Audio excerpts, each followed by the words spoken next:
This is Optimal Living Daily, episode 2482, When Grief's Second Wave Hits You, by Shelby Forsythia of shelbyforsythia.com. And I'm Justin Malik. Welcome back to a Sunday bonus episode where I give you a little extra content from a podcast in our network that I think will also help you live a life that's a bit more meaningful and happier. And this episode is coming from Optimal Relationships Daily. So without further ado, here's Greg with another post as we optimize your life. When Grief's Second Wave Hits You, by Shelby Forsythia of shelbyforsythia.com.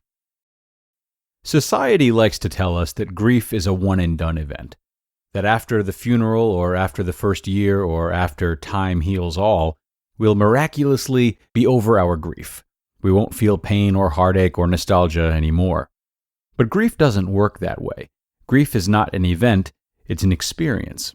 And living with loss means living with grief, making room in your life to interact with grief, especially when you least expect it. There's a phenomenon in the world of grief that I like to call the aftershock. Some people call it the second wave, some people call it the other shoe dropping, some people call it regrieving. Whatever you call it, I can define it for you like this. The feeling of your loss happening yesterday. You wake up one morning or you're driving home one night and all of a sudden you're hit with this massive wave of sorrow or loss or pain or longing. However grief shows up for you, it shows the hell up and totally blindsides you.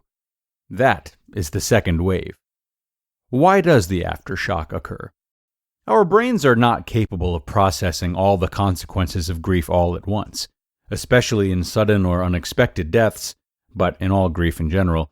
We process what we can handle in the first go-round, when we get the first news, and then we process the rest later. The aftershock is the later. It's literally our brains processing what's left of our grief, and sometimes it's a lot. When does the aftershock happen?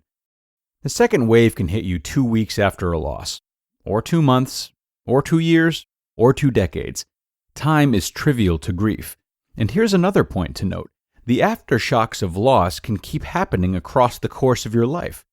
You may experience aftershocks as you hit milestones or grow older or find out new information about a loss. Grief is not a one-and-done event. I talked about an aftershock moment on my podcast. If you've been following my story, you know that my fiance and I broke up in May of 2017. I experienced a huge, soul-flattening aftershock about a month later.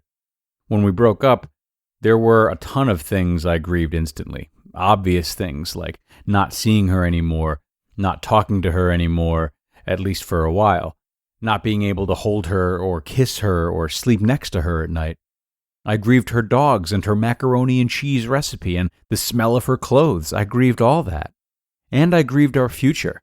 It being an engagement and all, I grieved the fact that we'd made a promise to each other that wasn't going to come true.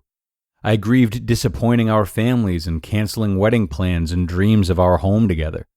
I cried for the fact that in losing her, I lost my dreams of a home, life, and adventure with her by my side. That was the first wave. And boy, was it a big one. Then I was hit by the aftershock. I woke up one morning about a month after our breakup, and this voice in my head was shrieking, "Remember all that stuff you lost? Here's the stuff you didn't remember the first time around. Have fun." And I was totally blindsided. I grieved safety. I grieved the security of a stable partner and the promise of being taken care of by somebody besides myself. I grieved the long train trips I took to see her when we were apart. I cried because I'm supposed to be getting married soon, and now I'm definitely not. I cried because my life looked nothing like I thought it would. I grieved for big things, future milestones and meeting the extended family and being there when things get hard. I also grieved for small things like being called darling, biking and running together, and knowing that for each little piece of myself I poured into my business, she'd be there cheering me on.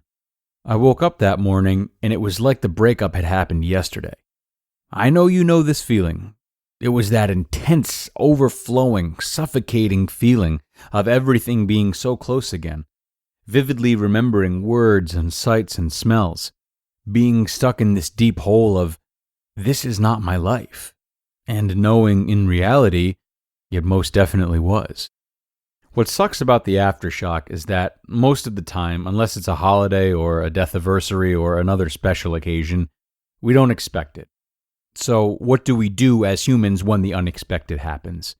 We get pissed, we get angry, we allow ourselves to sink. We get stuck in the mindset of shame, all-consuming forever, and that is dark, dark, dark. So how do you cope when the second wave hits you? Press pause. Recognize the mess of emotions coming up as grief, as the aftershock, as in, oh, I'm not crazy, I'm not regressing, I'm not broken, I'm re-grieving. Forgive yourself. Gently remind yourself that grief is ongoing. You are not to blame for experiencing the aftershock, and you are most definitely not broken. Tell yourself, grief is an experience, not an event. Forgive yourself for not being able to control how, why, where, and when grief shows up in your life. It's okay. It really is okay. Acknowledge your feelings. Now that you've identified what's happening and forgiven yourself for feeling bad, oh yeah, big grief myth, don't feel bad. Sort out exactly what feelings are coming up for you. You can do this internally or write or speak it out. Giving words to specific feelings is an incredibly powerful healing tool. Here are some examples. Dear Cancer, I'm still pissed at you for making it so that I can't taste anything. I really wanted to have a better time on this trip with my family. You.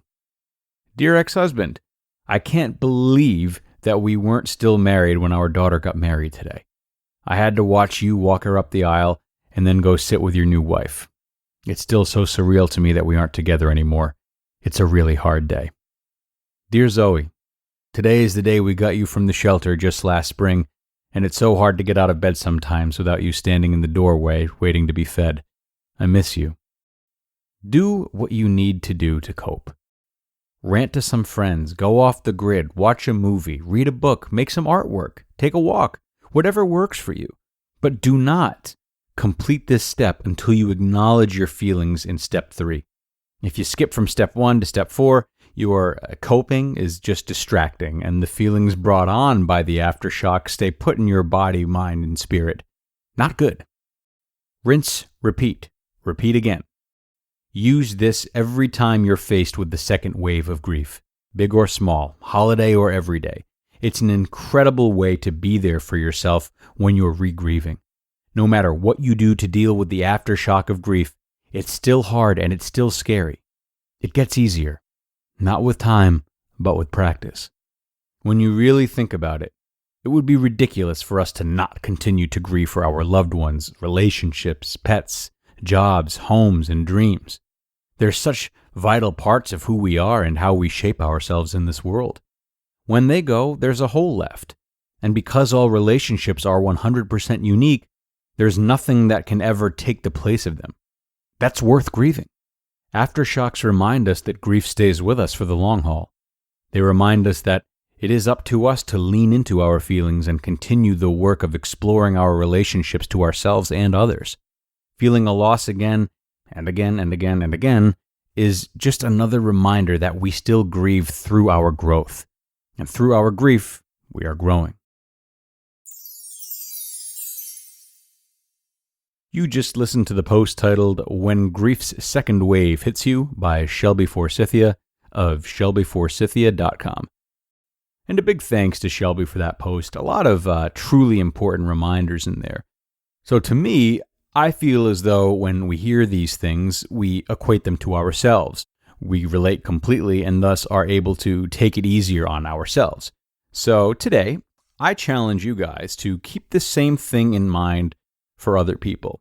When others are struggling, try to understand that it's a process for them. Don't try to shake some sense into them. Don't discard them. Don't assume they aren't doing anything to get better. Be patient with them and whatever it is that they're grieving that you may well know nothing about. Healing takes time. It's not a snap of the fingers, so don't behave in such a way that makes people think it should or can happen quickly. Okay? On that note, I am going to say that's all for today. Don't forget to schedule in time for self-care, especially if you're going through something difficult. like the grieving process. Thank you so much for joining me, and I will see you again tomorrow, or talk to you again tomorrow, chirp at you again tomorrow, with a post on how to quit feeling jealous, where your optimal life awaits.